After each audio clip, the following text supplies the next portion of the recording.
जरूरी समझता हूं। और खास तौर से आज 30 जनवरी है और 30 जनवरी को भी हमारे मुल्क में एक बहुत बड़ी तारीखी हैसियत उसको हासिल है। मेरे अजीज दोस्तों और बुजुर्गों, मेरी इज्जतदार माँ और बहनों, और खास तौर से मैं अपने नौजवानों के लिए, उनको बताने के लिए, पैगाम देने के लिए बात कह रहा हूं। 30 जनवरी को शाम 5:17 पर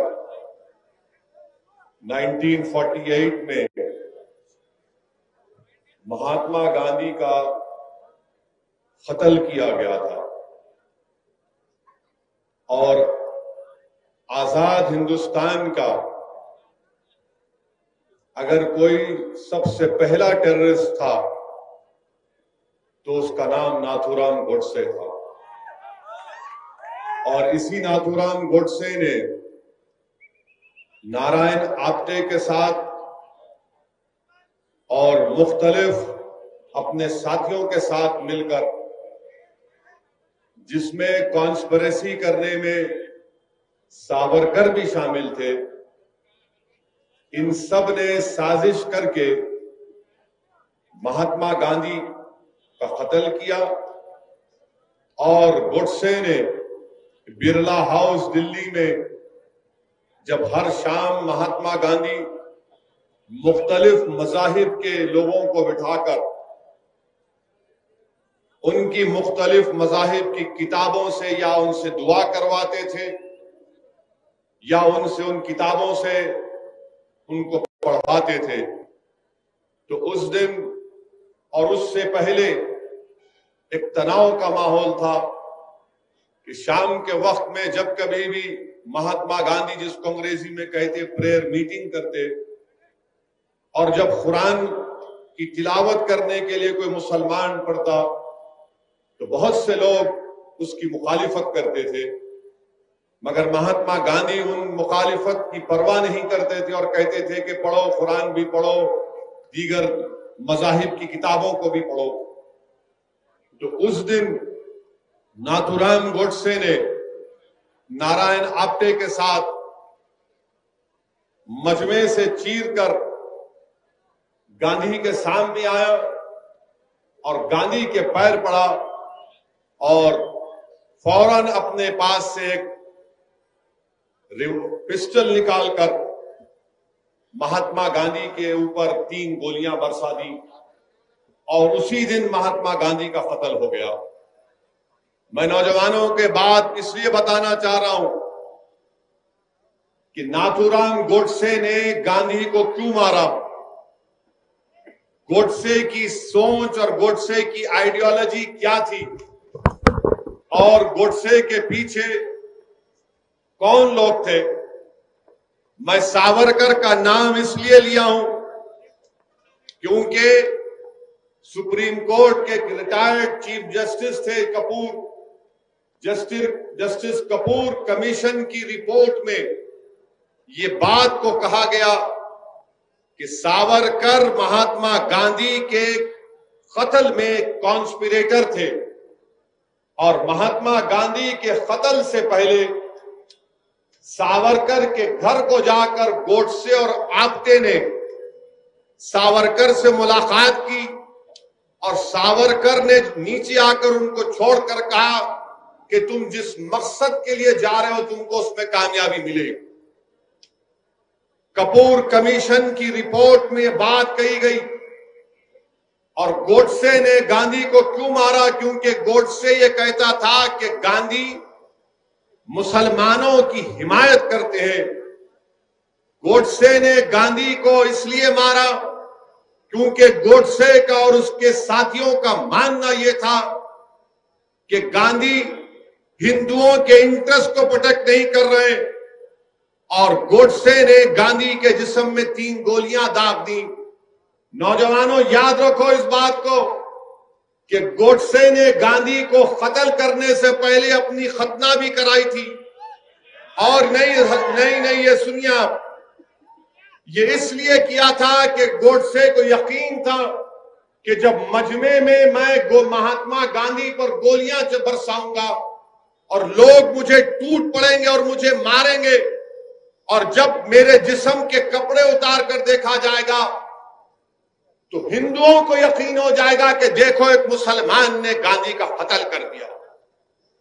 ये इस सोच के आदमी थे, ये इस तरह की हरकत गोडसे ने की। मैं आज आपको ये बात बता रहा हूं कि आज भी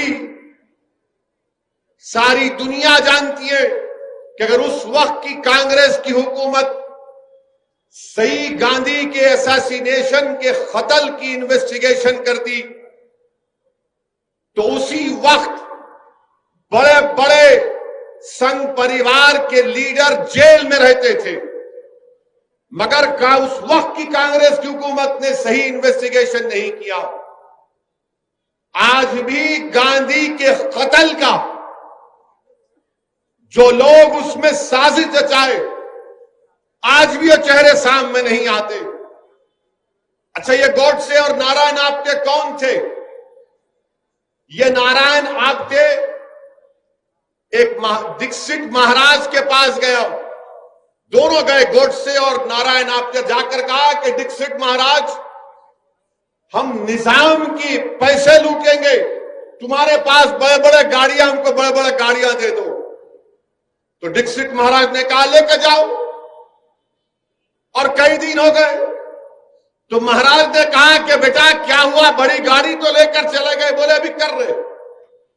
बाद में दीक्षित महाराज को समझ में नहीं आया तो गए, जाकर देखा तो क्या हुआ कि उनकी बड़ी अंपाला गाड़ी में नारायण आप्टे अपनी गर्लफ्रेंड के साथ इश्क रचा रहे।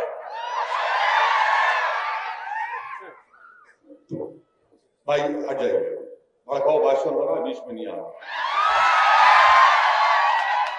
ये हिस्टोरिकल फैक्ट है, हिस्टोरिकल फैक्ट है। मैं बिल्कुल सच्चाई से कह रहा हूं। वो महाराज बोले ये क्या है, तुम तो गाड़ी लेकर गए थे निजाम के पैसे लूटने के लिए, और तुम यहां पर अपनी गर्लफ्रेंड के साथ हमटी डमटी मनी हनीमून क्या कर रहे हो? अक्सरेती तबकों की स्टेनगन ले लिए, उसको कॉक करना नहीं आया, इस्तेमाल करना नहीं आया। ये इनका बैकग्राउंड। और गोडसे का और एक बैकग्राउंड सुनो आप। गोडसे इस भारत देश का, आजाद भारत का सबसे पहला टेररिस्ट।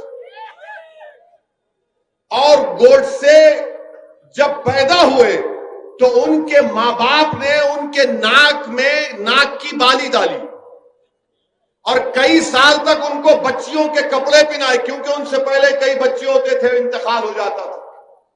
तो मां बाप ने समझा कि नाथूराम को, इनका नाम नाथूराम नहीं था, वो नत डालने से नाथूराम हो गए। तो कई साल तक उनके मां बाप ने उनको बच्चों के कपड़े पहनाए, उसके बाद उनको भाई पैदा हुए। तो गोडसे को एक तकलीफ थी कि मुझे अपनी मर्दानगी दिखाना है, मैं मर्द हूं, मैं मर्द हूं। उसको एक जहन में पैदा हो गई थी बात, ये नफ्सियात का शिकार हो गया था। इसलिए गोडसे ने अपनी मर्दानगी को दिखाने के लिए जहर आलूदा माने हेटफुल आइडियोलॉजी को अपनाया और गांधी के सीने में 3 गोलियां दाग दी। बताइए आपके 28 जनवरी तक गोडसे और नारायण आप्टे के पास पिस्टल नहीं था, बंदूक नहीं थी। अगर मैं गलत ना कहूं तो 9mm बेरेटा पिस्टल था। वो ग्वालियर का एक शख्स इन लोगों को पिस्टल दिया और कोर्ट में जो पिस्टल, जो हथियार गोडसे के हाथ में दिया वो छूट गया। जिसने गोडसे को वेपन दिया गांधी को मारने का, वो बच गया। आप बताइए फिर ये क्या हो रहा है? गोडसे ने और नारायण आप्टे को सजा हुई, उनको फांसी हुई। मगर आज भी आपसे कह रहा हूं कि जिन लोगों ने गोडसे को हथियार दिया, एक मर्तबा नहीं 5 मर्तबा बापू पर जान लेने का हमला इन 3 सबने मिलकर किया था। मर्तबा नहीं, 5 मर्तबा, और 5वीं मर्तबा इनको कामयाबी मिली। मुंबई का एक पुलिस का अहदेदार था, नाम याद नहीं आ रहा, उस वक्त मोरारजी देसाई वहां के होम मिनिस्टर थे। उसने जाकर कहा कि गोडसे मुलविस है, सावरकर का इन्वॉल्वमेंट है। तो मोरारजी भाई ने कहा क्या कह रहे हो, ये पूरी आग लग जाएगी, खामोश हो जाओ। कपूर कमीशन में पूरा खुलकर आ गया कि कौन कौन से लोग थे। मेरे अजीज दोस्तों और बुजुर्गों, अगर आज भी भारत में गांधी से मोहब्बत करने वाले हैं तो याद रखो, मैं तुमसे कह रहा हूं, या तो ये देश अंबेडकर के बना हुए संविधान पर चलेगा, ये देश गांधी की कुर्बानियों को रायगा जाने नहीं देगा, ये देश हमारे मुजाहिदीन आजादी जिसमें नेहरू, मौलाना अबुल कलाम आजाद, जौहर बरादरान, सुभाष चंद्र बोस, ऐसे कई लोग थे जिन्होंने अपना खून पसीना बहाया। 1 साल 2 साल नहीं, 10-10 साल, 8-8 साल जेलों में अपनी जिंदगी गुजारी। इन लोगों की कुर्बानी को अगर आप रायगा देना चाहते हैं और इस मुल्क को गोडसे के रास्ते पर लेकर जाना चाहते हैं तो यकीनन ये हम तमाम के लिए शर्मिंदगी का पैगाम देता था। गोडसे नफरत की बुनियाद पर गांधी को मारा। गोडसे इस मुल्क को हिंदू राष्ट्र बनाना चाहता था। और मैं ये इसलिए कह रहा हूं कि जब गांधी के कत्ल के चंद दिन के बाद गांधी के बेटे दिल्ली के पुलिस स्टेशन में जाकर गोडसे से मुलाकात किए, वो देखना चाहते थे कि कौन है वो शख्स जिसने मेरे बाप का कत्ल किया। वो समझ रहे थे कि कोई दिखने में बड़ा डरावनी चेहरा होगा, हैवान होगा, मगर जब जाकर देखा तो कहा किसने मारा मेरे पिता को, तो कहा ये खुद आवाज आई कि मैंने तुम्हारे बाप को गोली मारी, मेरा नाम नाथूराम गोडसे है। क्यों मारी, गांधी के बेटे ने पूछा। तो क्या जवाब दिया गोडसे ने, कोई वजह नहीं, सिर्फ पॉलिटिकल वजह है। अब समझ में आई तुमको बात कि पॉलिटिकल ये गोडसे के जितने मौजूदा चेले हैं जो इख्तिदार की कुर्सियों पर बैठकर भारत में हिंदू और मुसलमानों की नफरत पैदा कर रहे हैं, ये गांधी के मानने वाले नहीं, ये अंबेडकर के संविधान के मानने वाले नहीं, ये नेताजी सुभाष चंद्र बोस की कुर्बानियों को मानने वाले नहीं, ये जौहर बरादरान और मौलाना अबुल कलाम आजाद की कुर्बानियों को मानने वाले नहीं, ये गोडसे के जानशीन है। और ये तमाम गोडसे के जानशीनों ने ही दिल्ली की सड़कों पर सिखों का कत्लेआम किया। ये तमाम गोडसे के जानशीनों ने ही भारत की सरजमीन में हिंदू और मुसलमानों में फसाद करवाया। ये तमाम गोडसे के जानशीन है जिन्होंने 6 दिसंबर को बाबरी मस्जिद शहीद की। ये तमाम गोडसे के जानशीन है जिन्होंने आसाम में नल्ली का मैसेकर किया। ये तमाम गोडसे के जानशीन है जिन्होंने मुरादाबाद में फसाद किया। हर जगह पर अगर देखा जाए तो गोडसे के चाहने वाले हैं, क्योंकि गांधी का जो चाहने वाला है, यकीनन गांधी हिंदू थे, अपने मजहब पर चलते थे, राम को बड़ा मानने वाले थे, मगर गांधी जिस मोहब्बत और अकीदे से राम को मानते थे, ये आज मौजूदा दौर के गोडसे राम के नाम पर मुल्क में नफरत पैदा करना चाहते हैं। क्योंकि जब गांधी को गोली मारी गई तो गांधी ने क्या कहा, है राम कहा। गांधी ने क्या कहा था। इसलिए नौजवानों फर्क समझो, ये गोडसे के जानशीन जो आज हमारे सामने हैं, इनको पहचानो, जो नफरत पैदा करना चाहते हैं हमारे भारत में। इनके पास इख्तिदार होगा, इनके पास ताकत होगी, मगर याद रखो, इंसान की तारीख गवाह है कि हमेशा जीत मोहब्बत की हुई है, नफरत को शिकस्त हुई है, और इंशाअल्लाह ताला मोहब्बत गालिब होगी शिकस्त को, और ये नफरत को शिकस्त होगी इंशाअल्लाह ताला। इसीलिए मेरे अजीज दोस्तों और बुजुर्गों, ये बात आपके सामने अर्ज करना बेहद जरूरी था। और ये संघ परिवार के लोग बोलते हैं नहीं, गोडसे हमारे पास नहीं था। कहां से आया? आसमान से टपका उन्हें। गोडसे का भाई का फ्रंट लाइन मैगजीन का इंटरव्यू है संघ परिवार के लोगों। उनके भाई का नाम शायद गोपाल गोडसे था, जिन्होंने फ्रंट लाइन के इंटरव्यू ने कहा कि अडवाणी झूठ बोलता है। हमारा भाई नाथूराम गोडसे संघ परिवार का इंटेलेक्चुअल वर्कर था।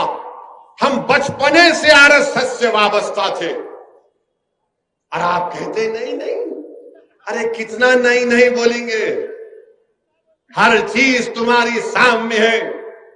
और तुम ये समझ रहे हो कि बिल्ली अगर आंख बंद करके दूध पीती है तो दुनिया नहीं देखती, दुनिया जानती है आप कहां से आ रहे हैं। मेरे अजीज दोस्तों और बुजुर्गों, एक और वाकया सुनो। जब नाथूराम गोडसे को कोर्ट में फांसी की सजा दी गई थी तो कोर्ट में बैठने वाले वकील और लोग रो रहे थे। वो समझ रहे थे देखो कितना बड़ा देशभक्त है गोडसे, उसको फांसी की सजा दे दी गई। क्या आज तुम नहीं देखते नजारे वो? क्या आज तुम नहीं देखते नजारे वो कि जो लोगों का कत्ल करते हैं? रकबर खान को राजस्थान में एक शख्स ने जिंदा जला दिया, वीडियो निकाला, फिर कुराड़ी से उसको मारा। वीडियो आज भी है। जब उस शख्स को राजस्थान के अदालत में लाया गया तो उसको जुलूस की शक्ल में लाया गया, जैसा लाया गया कि इनके बहन का शौहर था और अपने पहले मर्तबा अपने ससुराल को आ रहा था। और कोर्ट की बिल्डिंग पर खड़े होकर एक भगवा झंडा लहरा दिया गया, एक भगवा झंडा लहरा दिया गया। क्या तुम नहीं देखते?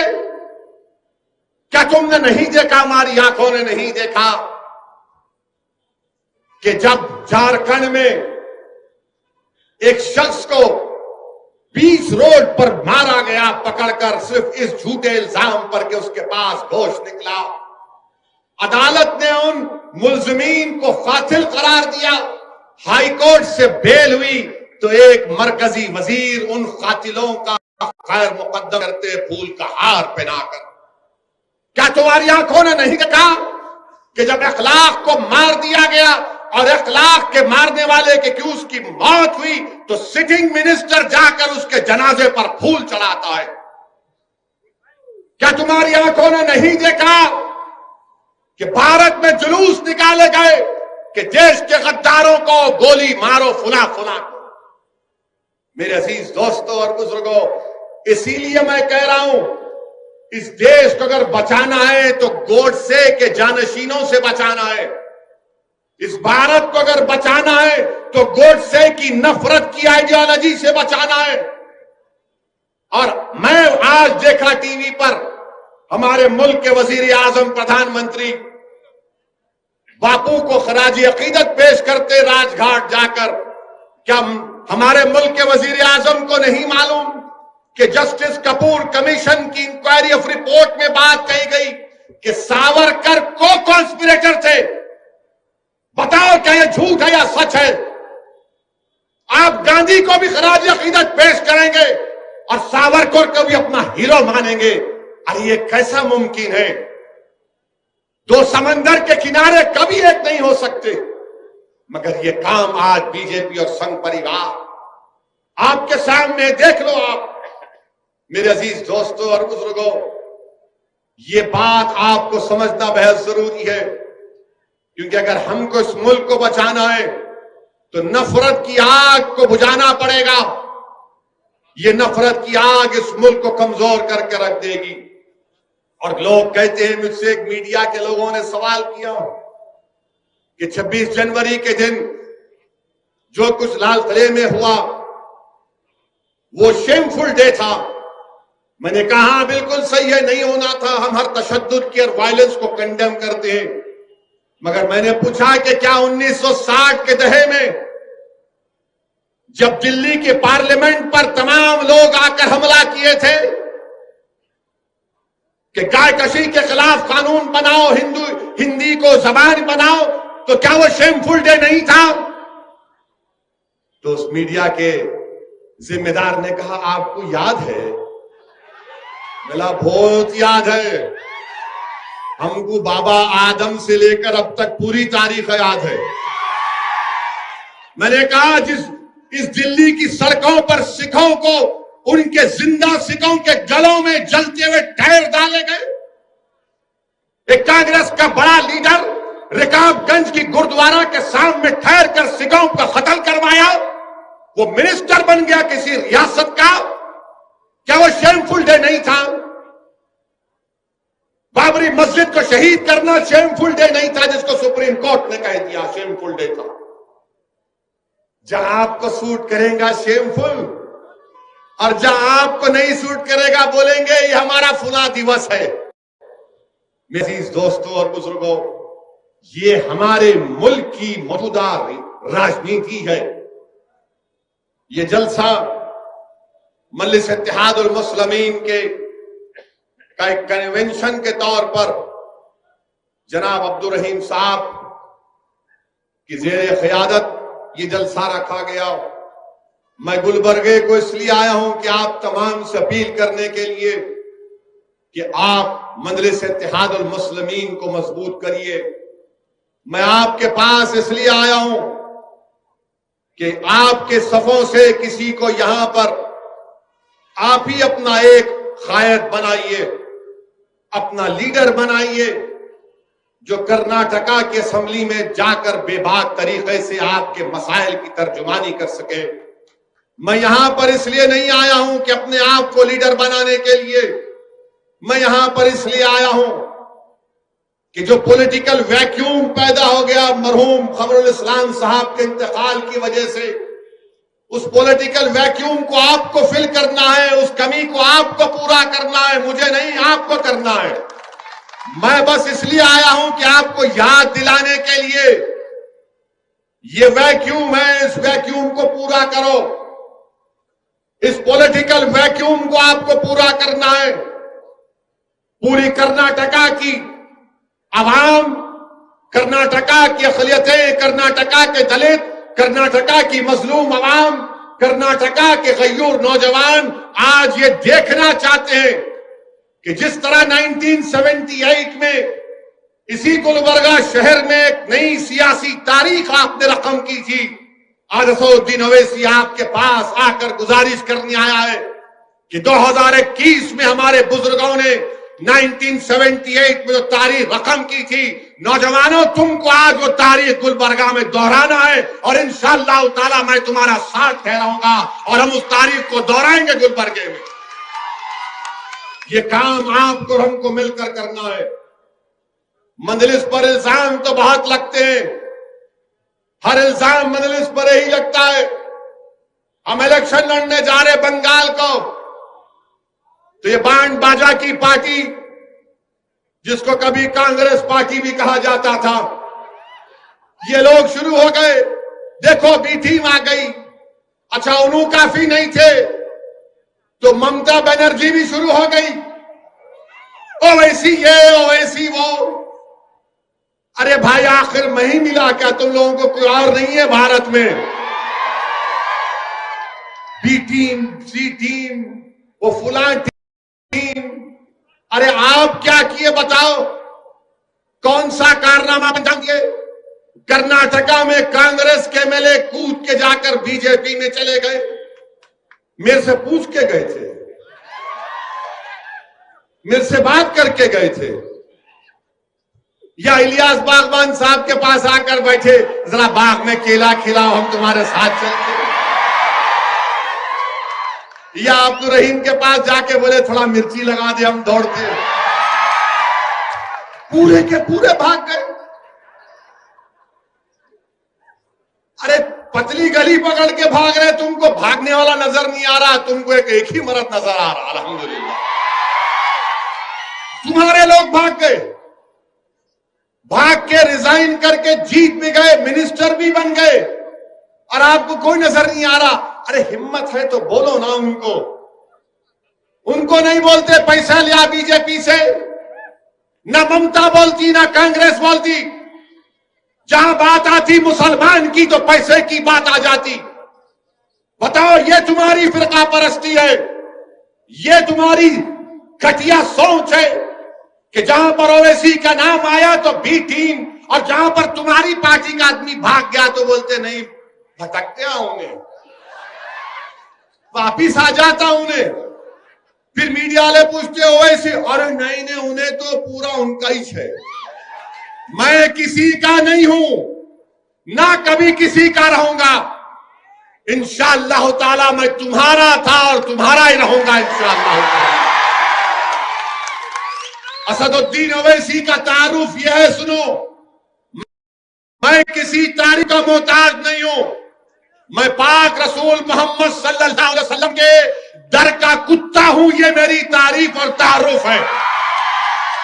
मुझे किसी की तारीफ या हिमायत या वाहवाह की जरूरत नहीं है। मैंने हमेशा कहा और आज भी कह रहा हूं कि अल्लाह सुब्हानहू तआला ने अपने हबीब पाक सल्लल्लाहु अलैहि वसल्लम के सदक़े और तुफैल में मुझे इतनी इज्जत दी कि मैं कभी सोच भी नहीं सकता था कि मैं उस मुकाम पर पहुंचूं। मेरे अजीज दोस्तों और बुजुर्गों, लगाएंगे नारा, आखिर में लगाएंगे, बहुत लगाएंगे, लगाएंगे।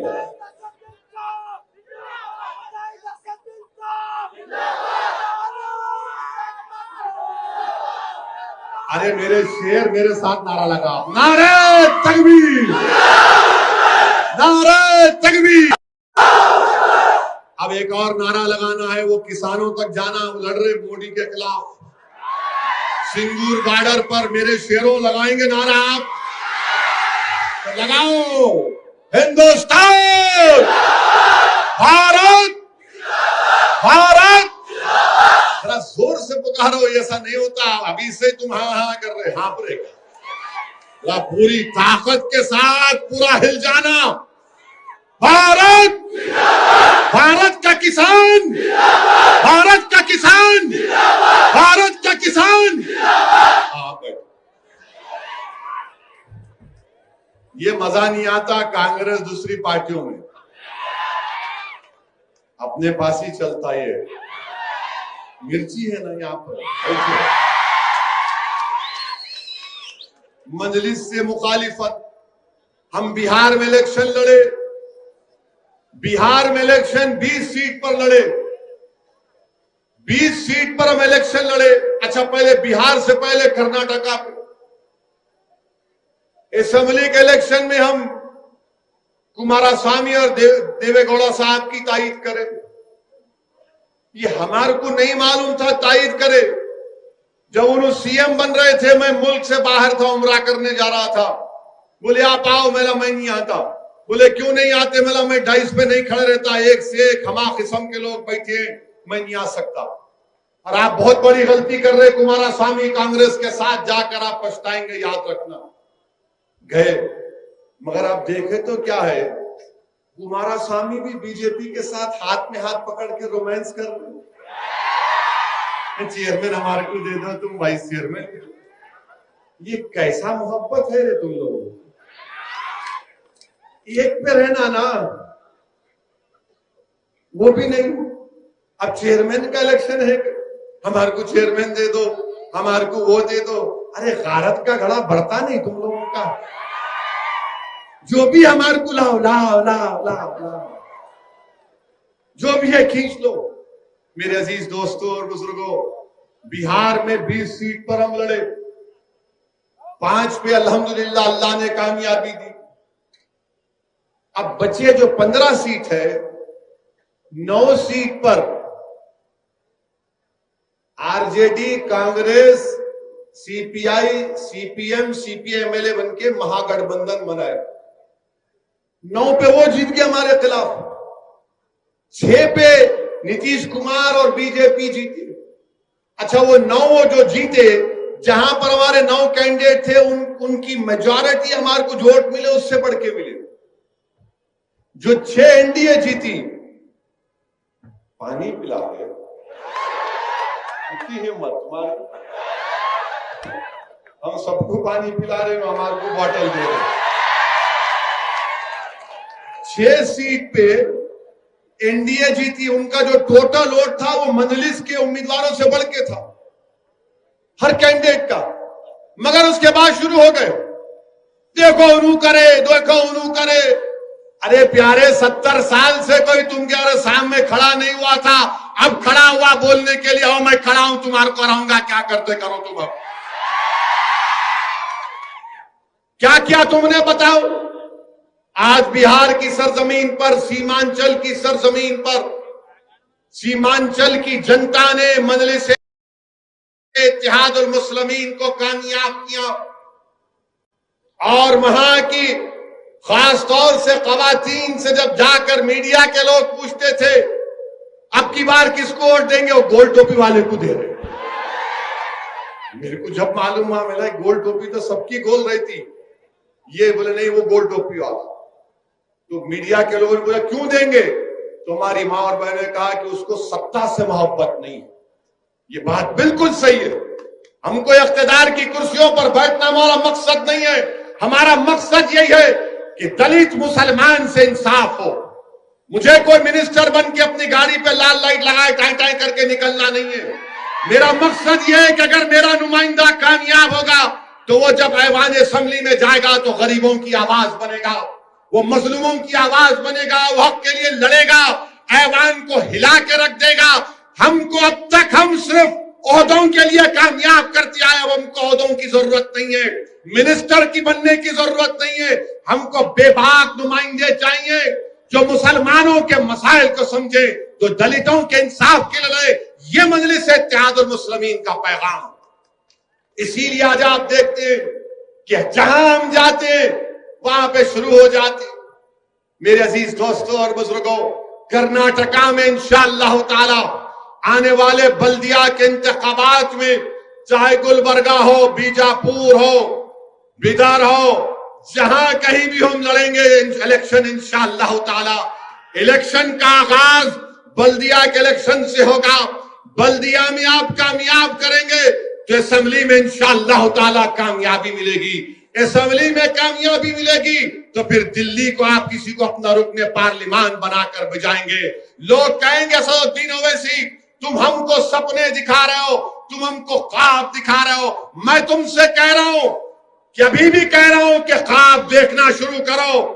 तुम ख्वाब देखना शुरू करो, इंशाअल्लाह ताला हम मेहनत करेंगे, जुस्तजू करेंगे, कुर्बानियां देंगे, लड़ेंगे, जेल को जाएंगे, हुकूमतों से टकराएंगे, मगर ये वक्त हमारे ख्वाबों को पूरा करने का है। अगर आज नहीं करेंगे तो आने वाली नस्ल हमसे कहेगी कि अब्बा जब तुम 30-35 साल के थे, अगर तुम थोड़ा सा मेहनत कर लेते, अगर तुम थोड़ा सा मजलिस का परचम उठा लेते तो वही परेशानी का मुझे सामना नहीं करना पड़ता अब्बा जो तुमने अपनी जवानी में तकालीफ उठाई थी। तो आने वाली नस्ल के लिए हमको अपनी सियासी जदोजहद करना है, अपनी आने वाली नस्लों के लिए, उनके रोशन मुस्तकबिल के लिए। और भारत की तल हकीकत याद रखो नौजवानों, इस मुल्क की तल हकीकत यह है कि जिसके पास आवाज है, जिसके पास उसके नुमाइंदे हैं, उसी की बात को सुना जाता। जिसके पास कोई नहीं है उसको कोई नहीं सुनता। इसीलिए मेरे अजीज दोस्तों और बुजुर्गों, मुत्तहिदा तौर पर अपने अकाउंट का इस्तेमाल करिए। कांग्रेस पार्टी अब में दमखम नहीं है। मैं बार बार कह रहा हूं, इनसे नहीं हो पाएगा, इनसे नहीं हो पाएगा। इनको बड़ी तकलीफ जरूर होगी कि ये गुलबर्गा में आकर, कर्नाटका में आकर, मुल्क मुल्क में जाकर हमारे बारे में ऐसी बात कर रहा है। अरे हकीकत यही है। अगर आज मुल्क में यूएपीए का कानून में मासूम लोग जेलों में सड़ रहे हैं, 80 साल के बूढ़े को ऐनक नहीं दी जाती, पीने के लिए स्ट्रॉ नहीं दिया जाता, तो फिर इसका जिम्मेदार यही कांग्रेस पार्टी है। यही कांग्रेस पार्टी है। इन्होंने यूएपीए बनाया था। फिर जब 2008 में चिदम्बरम थे मिनिस्टर, होम मिनिस्टर, मैं यूपीए में था, मैंने मुखालिफत की, आपने यूएपीए को और मजबूत किया। फिर अमित शाह ने कानून लाया 2019 में, यही कांग्रेस ने लोकसभा राज्यसभा में उस कानून की तायीद की। आज आकर आप हमसे पूछते हैं कि बताओ ये क्या हो रहा है, तुम क्यों लड़ रहे हो। याद रखो, मैं जब तक अल्लाह मुझे जिंदा रखेगा इंशाअल्लाह ताला मैं लड़ता रहूंगा। और एक बात याद रखो आप कि कभी हारने से डरना नहीं, कभी हारने से नहीं डरना। आज हारे कल जीतेंगे इंशाअल्लाह। जिस दिन तुम ये हार का खौफ अपने दिलों से निकाल दोगे, हार का खौफ अपने दिलों से निकालो, जीत की उम्मीद रखो और जुस्तजू करो, मेहनत, अपनी पार्टी को मजबूत करना है। और मुझे यकीन है कि इंशाअल्लाह ताला जिस तरह बिहार में मजलिस को कामयाबी मिली, मुझे यकीन है कि इंशाअल्लाह ताला मुल्क के कोने कोने में, खास तौर से कर्नाटका में मजलिस को आप अपनी दुआओं से, अपनी मोहब्बतों से नवाज कर मजलिस को कामयाब और कामरान करेंगे। मेरे अजीज दोस्तों और बुजुर्गों, यहां पर बीजेपी की हुकूमत एक नया कानून पास कर दिए कि पहले गाय कशी पर कानून था, अब तो बोले कि कुछ भी नहीं कटना, कटना ही नहीं कहते, कुछ भी नहीं काटना, काटना ही नहीं। अच्छा, क्या कानून बनाए? मैं देख रहा था, गाड़ी में आते आते पढ़ रहा था, अजीब व गरीब कानून बनाए। चीफ मिनिस्टर कर्नाटका, क्या कानून, क्या मजा नहीं आ रहा, खाने में बोल रहे हो, बोलता हूं उस पर भी आप तुम अब दिमाग खोल दी मेरा, तहारी बोलता हूं। कानून क्या है कि अगर पाशा भाई के घर में एसआई आ गए, पुलिस स्टेशन के घर में पाशा भाई के पुलिस वाले आके बोले तुम्हारे पास 2 भैंसा खड़े हुए पाशा भाई, तो बोले हाँ दूध देते, नहीं नहीं नहीं तुम काट रहे हो उसको, मैं लिख जा रहा हूं, मैंने कानून में लिखे हूं। पाशा भाई के घर में आके भैंस भी लेके चले जाते, पाशा भाई का ऑटो का ट्रैलर भी लेके चले जाते, बोलते नहीं अरे ट्राली कहीं को लिख जा रहे एसआई साहब, तो बोले तो स्मगलिंग कर सकते। उसके बाद क्या करते हैं उन्होंने, उसको सीज करके एसडीएम को देते। एसडीएम क्या करता, पाशा भाई के घर पे कब्जा कर लेता। ये कानून है, याद रखो आप, पाशा भाई घर पे कब्जा कर लेता। एसडीएम ये भी कर सकता, करो नहीं ये घर में उन्होंने काटे या काट सकते, मैं घर को बेच देता, ये कानून बनाया। और वहां दिल्ली में बैठ के दिल्ली के मौजूदा बादशाह बोलते भाइयों बहनों सबका साथ सबका विकास। अरे कहीं का भैंस का साथ दे रहे, किसका साथ दे रहे आप? सबका साथ सबका विश्वास सबका सबका, अरे सबका सबका कहां है भाई? पाशा भाई की भैंस को लेकर जाएंगे, पाशा भाई की ट्राली को लेकर जाएंगे, पाशा भाई के घर, और कोर्ट में जब कोर्ट में कुछ फैसला है ना घर को लेकर भेज देंगे। ये कानून बना, अजीब और गरीब कानून। अच्छा, फिर उसके बाद आपको मालूम कि चाहे भैंस हो बैल हो, ये जितने कैटिल हैं इसकी कोई चीज खराब नहीं जाती। इसकी हड्डियां जेलेटिन फार्मास्यूटिकल में जाते, सींग जो होते हैं सींग से बटन बनता, मत नहीं बनाते बटन, तुम बटन बगैर बटन के पहनो,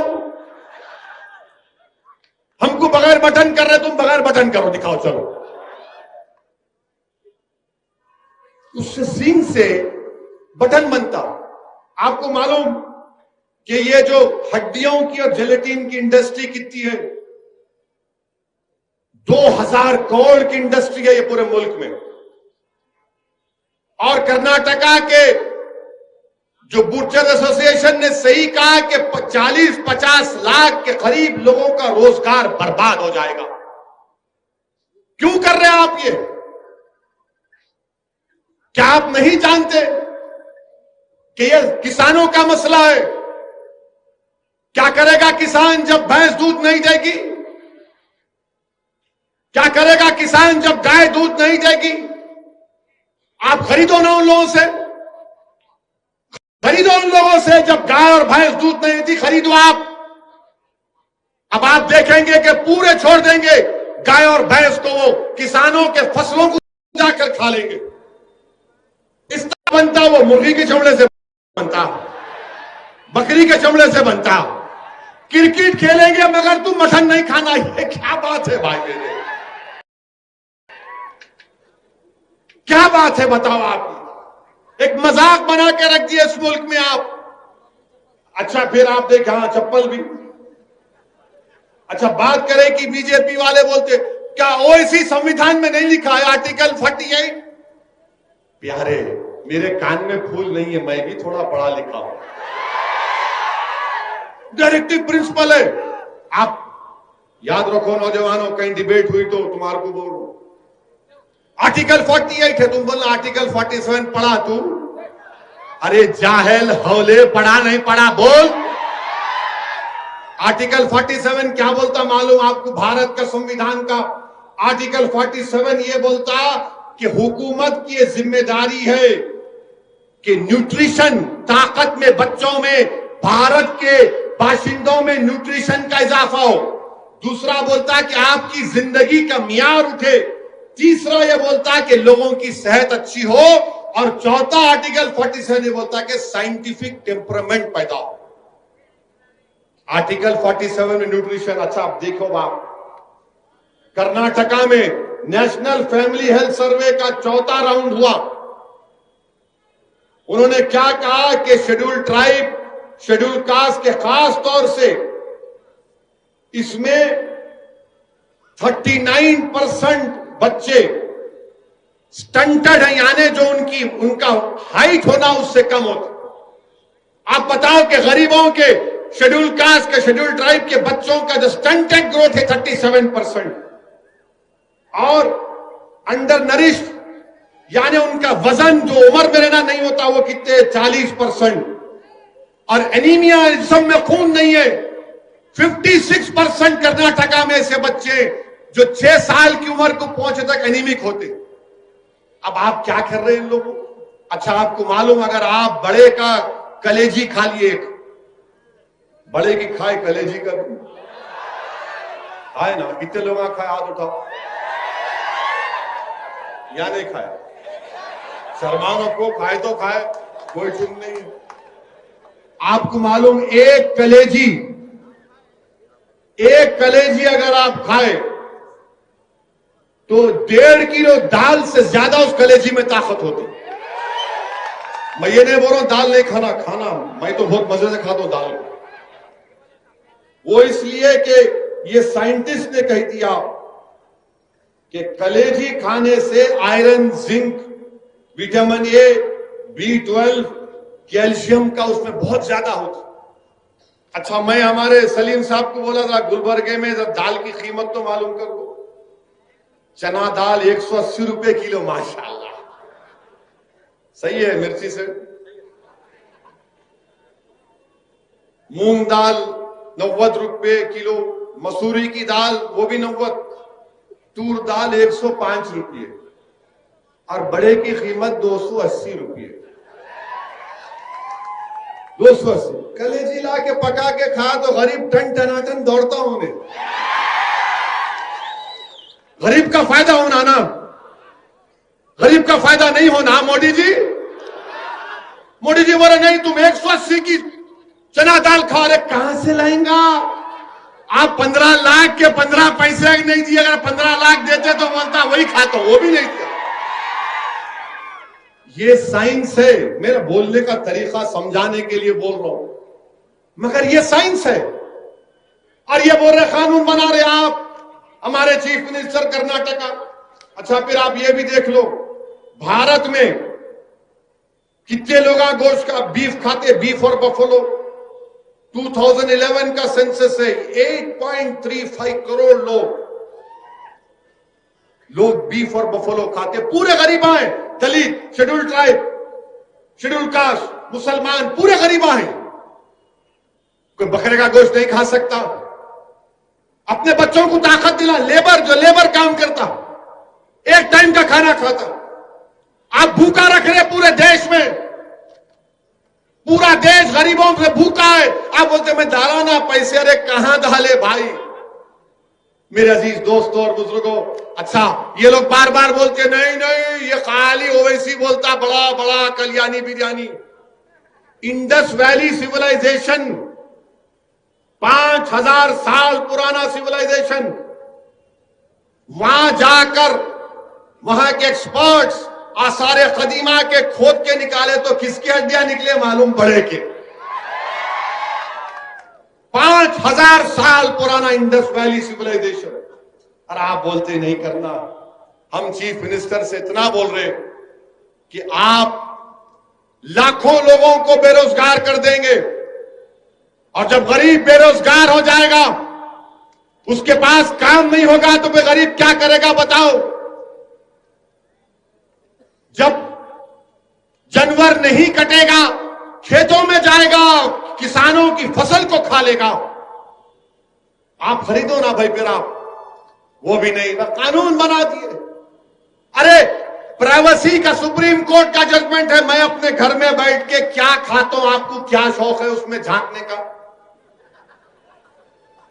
हर बुट्टी में झांकते, मुंडी घुसाते अपनी, क्या है इसमें, इसमें क्या है, इसमें क्या है। अरे कई को मुंडी घुसाते हैं उसमें। मैं घर में क्या खाता हूं, आपको क्या फिक्र नहीं। झांकता हूं मैं, तुम्हारे क्या पका रहे, हंडी में क्या है दिखाओ, खुड्डी में क्या है दिखाओ। कोई बात है? कब तक झांकेंगे हंडी और खुड्डी में तुम लोग? खाने को खाना नहीं है भारत के गरीबों के पास। अनकॉन्स्टिट्यूशन लॉकडाउन लगा दिए, कितने 10 करोड़ नौकरियां चली गई। ये मीडिया के लोगों को पूछो आप, मेरे जाने के बाद, मार्च के बाद इनकी नौकरियां भी नहीं रहेंगी, याद रखो आप। देखो मुंडियां हिला रहे, यूं कर रहे, उनको मालूम मार्च के बाद कोई नौकरियां नहीं रहेंगी मीडिया की, इनकी भी नौकरी जाने वाली है। मगर मोदी जी क्या बोलेंगे? गोश्त मत खाओ मित्रों, नारा लगाओ, नफरत फैलाओ। क्या हो रहा है ये? मुल्क कहां किस रास्ते पर जा रहा है? और फिर उत्तर प्रदेश में तो एक नया कानून बना दिया उन्होंने। टाइम है ना, 15 मिनट है। उत्तर खत्म कर दो, नहीं तो योगी आदित्यनाथ बोलेंगे मेरे पे नहीं बोले, बोलेंगे पाशा, सब पे बोलेंगे। हम नहीं बोले तो कौन बोलता ही नहीं आजकल। नहीं गूंगे नहीं है, हमारी तकरीर यूट्यूब पे सुन के बोलते क्या बोले, कतर लो। उत्तर प्रदेश में एक कानून बनाए, वही कानून यहां पे चीफ मिनिस्टर बनाते बोल रहे। क्या कानून है मालूम आपको? मजहब तब्दीली का कानून। अब आप पेट पकड़ के हंसीगे, देखो अभी बात में। अच्छा, कानून कैसा कानून है सुनो आप। कानून ये बोल रहा है कि अगर इज्तिमाई तौर पर कोई अपना मजहब तब्दील कर लिए तो उस पर यह कानून लागू होगा, पकड़े जाएंगे। अच्छा, इज्तिमाई माने कम से कम 30-40 तो होना ना, ओनली 2 है तो भी कानून लागू होता है। 2 भी कबूल करे तो मास कन्वर्शन। अरे पाशा, तेरे को अंग्रेजी कौन सिखाए रे कानून बनाने वाले को? 2 लोगों का मास कन्वर्शन होता, 2 लोगों की शादी होती। अच्छा, फिर इनका सेक्शन 2(1) क्या बोल रहा? अगर मैं आज तकरीर करा इस्लाम के बारे में और इसमें से कोई शख्स बोला कि भाई तुमने इस्लाम को बेहतरीन तरीके से बताया, मैं अशहदु अल्ला इलाहा इल्लल्लाह व अशहदु अन्ना मुहम्मद रसूलुल्लाह पढ़ता हूं, वो कानून क्या बोल रहा? नहीं, इनकी इनू करे, इन पर भी केस बुक करो। नहीं, कन्वर्टर कहते, मैं कन्वर्टर, गाड़ी का कंडक्टर कन्वर्टर है ये, मैं कन्वर्टर। मेरी बात सुन के अगर कोई दीन कबूल कर लिया, उस पे भी केस लगाएंगे। और फिर आप क्या बोल रहे हो उस कानून में? कानून में क्या बोल रहे कि एडिंग एबेटिंग का सेक्शन 2(1) और उसके बाद अच्छा, इसमें हैरत अंगेज बात देखो आप, सेक्शन 4 में अगर एक मियां बीवी किसी बच्चे को गोद ले लिए, बच्चा जाके कंप्लेंट दे सकता है मेरे अम्मा अब्बा मजहब तब्दील कर लिए, केस बुक करो। नहीं, हंसने का नहीं है, वो दिमाग वाले वो लोग, वो पूरा फर्स्ट फ्लोर खाली खाली खाली खाली। और फिर ये भी बोलते कि रोड चलता आदमी जाके कंप्लेन कर सकता, मैं बदल दिए मजहब इनू, कैसा मालूम तेरे को? नहीं, मैं रोड चल रहा था देखा, केस बुक कर दो इसको। वो कानून में डाल दिए, सेक्शन बोल रहा हूं आप 83। और 83 में क्या है, अगर कोई अपना मजहब तब्दील करना चाह रहा है तो उसको जाके डिस्ट्रिक्ट मजिस्ट्रेट को लेटर लिख के देना, साहब मैं तंग आ गया अपने पुराने मजहब से, नया मजहब बदलना चाह रहा हूं। तो डिस्ट्रिक्ट मजिस्ट्रेट बोलते लिख के दे, 2 महीने के बाद आ, 2 महीने के बाद आ, मैं इंक्वायरी करूंगा, मैं मालूम करूंगा कि तू सच बोल रहा है या तेरे को कोई धोखा दे रहा। ये कानून बना रहे मेरे अजीज दोस्तों और बुजुर्गों। ये section 8, section 8 subsection 3, subsection 9, section 4, ये क्या है बताइए आप? कौन सा कानून है ये? मैं अपने मजहब पर चलूं, मैं एक अल्लाह को मानूं, मैं हजारों खुदाओं को मानूं, मैं किसी खुदा को ना मानूं, मैं किसी और मजहब पे चलूं, आपका इख्तियार कौन है उसमें? हुकूमत कौन है मेरे को बोलने वाली? मगर ये बीजेपी के राज में हो रहा है कि अगर खुदा को भी तुमको मानना है तो हमसे पूछना पड़ेगा, मजहब को भी छोड़ना है तो हमसे पूछकर छोड़ना पड़ेगा। और शादी कर रहे, तुम लोग शादी कर रहे, शादी कर रहे, शादी कर रहे, इतनी मोहब्बत हो गई, देखो शादी नहीं करे तो भी शादी कर रहे। अब आप देखो, आप इसमें 86 लोगों पे केस बुक हुआ जिसमें 79 मुसलमान, 86 में 79 मुसलमान, जिसमें ईटा के 26 एक ही खानदान के, जिसमें 5 खवातीन, 2 मासूम बच्चियां।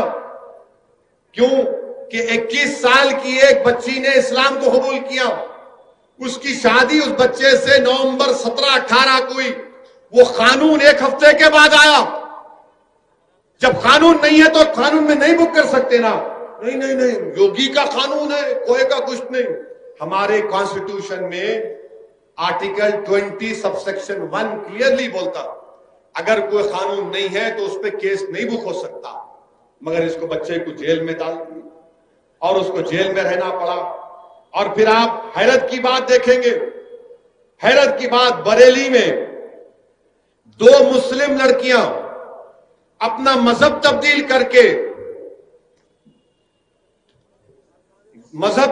करके शादी करते तो पुलिस उनको प्रोटेक्शन दी, पुलिस उनको प्रोटेक्शन दी। एक मुसलमान बच्चा अपने कॉलेज के दोस्त के साथ बैठ के पिज्जा खाया तो उसके बाप के पास जाकर उस पर प्रेशर डाल के बोले, देख तेरी बेटी को इन्हें मुसलमान बनाना चाह रहा, केस बुक करके। वो बच्चा अब तक जेल में पड़ा हुआ है। उसका जुर्म क्या, खाली पिज्जा खाया हुआ। उसका बाप बोल रहा कि मेरे को पुलिस वाले मजबूर करे केस बुक करने के लिए। ये इनका कानून है मेरे अजीज दोस्तों और बुजुर्गों। ये मुल्क को किस रास्ते पर लेके जा रहे हैं आप देखो। कौन बोल रहा है इनके खिलाफ? कोई नहीं बोल रहे, और हम भी टीम है। और मेरे अजीज दोस्तों, अब ये बीजेपी वाले बोलेंगे हो रहा नहीं हो रहा। अरे दीवाने, इंडियन पीनल कोड का आईपीसी 493 के अगर मैं किसी को धोखा देकर शादी करता हूं, कोई मर्द अगर किसी औरत को धोखा देकर शादी करता तो सजा है 10 साल। आईपीसी का क्या है, कानून मौजूद है। मगर अब क्या हो रहा, अब ये जो नाम निहाद जो सेकुलर लोग आए ना, जब मैं ट्रिपल तलाक पे आकर हम मुखालिफत कर रहे थे, जुलूस निकाल रहे थे, ये सब बोल रहे थे असदुद्दीन ओवैसी क्या कर रहे हैं आप मुस्लिम बहनों पर जुल्म कर रहे हैं, उनको कुचला जा रहा है, दबाया जा रहा है, आप क्यों साथ दे रहे हैं? मैंने कहा शादी एक सिविल मैटर है, शादी एक सिविल मैटर है, इसमें क्रिमिनल पीनल प्रोविजन नहीं आना चाहिए। आज वही लोग मेरे को फोन करके बोले कि असद साहब, उस वक्त अगर हम आपकी बात को समझ जाते तो आज हम ये गलती नहीं करते थे। शादी कोई भी किससे भी कर सकता है, कौन रोक सकता है भाई? इश्क आ गया, बोलता मैं मजनू हो गया, बस आंखों पे पर्दा पड़ जाता, कुछ भी नहीं, उससे करता हूं। अब्बा बोलते, नाना बोलते, दादी बोलते, अम्मा बोलते, देख तेरा दूध माफ नहीं करूंगी, नहीं बोलता अम्मा बाद में माफ कर, पहले शादी करा दे। इश्क हो गया मेरे है भाई, हो जाता। अगर आप घर में सही तरबियत नहीं देंगे तो ऐसी होता, मगर इश्क है। इसीलिए बंदा नवाज क्या बोले थे? बंदा नवाज क्या बोले मालूम आपको? अपने 11 रसायल में बंदा नवाज लिखे, आशिक, इश्क और माशूक एक हो जाना। इश्क, आशिक, माशूक एक हो जाना। जब ये एक हो जाते तो फना फिल्ला हो जाता। फिर यही बात तो समझना है। खैर ये दूसरी गुफ्तगू उधर लेके जा रहा हूं आपको, मगर ये इनका कानून ये है, इनका कानून ये। अच्छा, आप कानपुर में एक एसआईटी बनाई गई, जो कानपुर की एसआईटी ने 14 केसेस में इंक्वायरी करके कहा कि ना फॉरेन फंडिंग हुई, ना किसी पर जोर जबरदस्ती करके मुसलमानों ने शादी की। कर्नाटका की सीआईडी 2009 में केस हुआ था बड़ा मशहूर, कि कर्नाटक से शादी करी। कर्नाटका की सीआईडी ने कहा कि तू दमी नहीं है। हदिया का केस सुप्रीम कोर्ट तक चला गया। आप बताइए मुल्क कहां जा रहा है? मैं किससे शादी कर रहा हूं, आप आके झांकते? क्या खा रहा हूं मेरी कुंडी में आके झांकते? भूखे हम, खाने को खाना नहीं है। लॉकडाउन के बाद इकोनॉमी बर्बाद हो गई, मगर इसकी कोई फिक्र नहीं है बीजेपी के लोगों को। मेरे अजीज दोस्तों और बुजुर्गों, आज आप देखते हैं कि हमारा किसान जो आपको हमको खाना खिलाता है, उस पर लाठियां बरसाई जा रही हैं, उसको मारा जा रहा है, उनके सरों को फोड़ दिया जा रहा है। मैं गुलबर्गा की इस मुबारक सरजमीन से सिंगूर के किसानों को पैगाम दे रहा हूं कि हम आपके साथ हैं। यह आपकी लड़ाई नहीं है, हमारे किसान भाई और बहनों, हम आपके साथ हैं। आप लड़िए। और एक बात मालूम हो गई, याद रखो मेरी इस बात को। नरेंद्र मोदी पार्लियामेंट में इतनी बड़ी उनकी मेजॉरिटी है, 300 के करीब उनके एमपी, 300 से ज्यादा है, पार्लियामेंट में सुनने तैयार नहीं है। नहीं, मैं बोल दिया कानून बना दो, मैं वक्त का बादशाह हूं, मेरा फरमान जारी हो गया। याद रखो, अगर इख्तियार के नशे में, गुरूर में डूबकर तुम इस तरह के कानून बनाओगे तो भारत की जनता के पास अब कोई रास्ता नहीं बचा सिवाय रोड पे निकलने के, सिवाय पुरअमन एहतजाज करने के। आप और हमने CAA के खिलाफ एहतजाज किया, सारी दुनिया ने, सारे मुल्क के लोगों ने उसका नोट किया। हमने शाहीन बाग किया, मुल्क के कोने कोने में हमारी मां और बहनों ने निकलकर CAA के कानून के खिलाफ की आवाज उठाई, दुनिया ने देखा। मेरे अजीज दोस्तों और बुजुर्गों, याद रखो, एहतजाज सियासत का एक बहुत बड़ा हिस्सा है। अगर तुम सिर्फ जलसों में सुनकर, नारे लगाकर, आंख में आंसू लाकर अपने घर को चले जाओगे और फिर उस पैगाम पर अमल नहीं करोगे तो कुछ हासिल होने वाला नहीं है। मैं आपसे सिर्फ यही अपील कर रहा हूं कि ये वक्त उठने का है। नौजवानों, ये वक्त हासिल करने का वक्त है। ये वक्त अपनी पार्टी के परचम को बुलंद करने का वक्त है। अब सेकुलरिज्म की जिम्मेदारी हमारे कंधों पर अब नहीं रह सकती। ये सेकुलरिज्म के नाम पर मुसलमानों को धोखा देते रहे, अब सेकुलरिज्म की जिम्मेदारी दूसरे पार्टियां निभाएंगी। अरे सब लोग एक होकर बीजेपी को कामयाब पे कामयाब करते जा रहे हैं, और हम क्या है, हमारे हाथ में डब्बा दे, बजा सेकुलरिज्म, बजा सेकुलरिज्म। कोई सेकुलरिज्म को बजाने की जरूरत नहीं है। आपकी पार्टी आपके पास है, इस पार्टी को मजबूत करिए। और इंशाअल्लाह ताला मुझे यकीनन वो दिन नजर आ रहा है कि जब गुलबर्गा में मरहूम खबरुल इस्लाम साहब की कमी को आप ही के दरमियान से कोई मर्द मुजाहिद उठेगा और उस कमी को पूरा करेगा। वो मरहूम का सही मानों में जानशीन बनेगा। असदुद्दीन ओवैसी सिर्फ आपको इस बात की तरफ तवज्जो दिलाने के लिए आया है कि अपनी पार्टी को मजबूत करिए, अपनी पार्टी को कामयाब करिए, मुत्तहिद रहिए, डरने और घबराने की जरूरत नहीं है।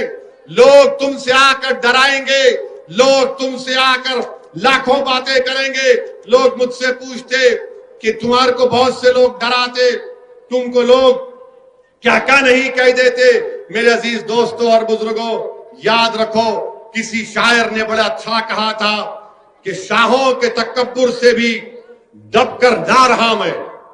किसी शायर ने कहा कि शाहों के तकब्बुर से भी दबकर ना रहा मैं, किस बार गाए खास का आखिर हूं गदा मैं। याद रखो, हम तमाम मोहम्मद मुस्तफा सल्लल्लाहु अलैहि वसल्लम के उम्मती हैं। हमारे लिए अल्लाह काफी है, हमारे लिए अल्लाह काफी है।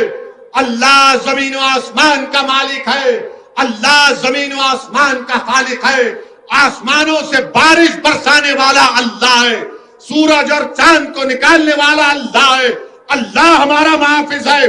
अल्लाह पर खूब तवक्कल करो नौजवानों, अल्लाह की जात पर तवक्कल करो, अपने आप में एतमाद को पैदा करो, अपने आप में कुव्वत को पैदा करो, जमहूरियत के तकाजों को समझो, जमात को मजबूत करो और जमात के परचम को लेकर आगे बढ़ो। इंशाअल्लाह ताला हम कर्नाटका में गुलबर्गा में एक नई तारीख रकम करेंगे।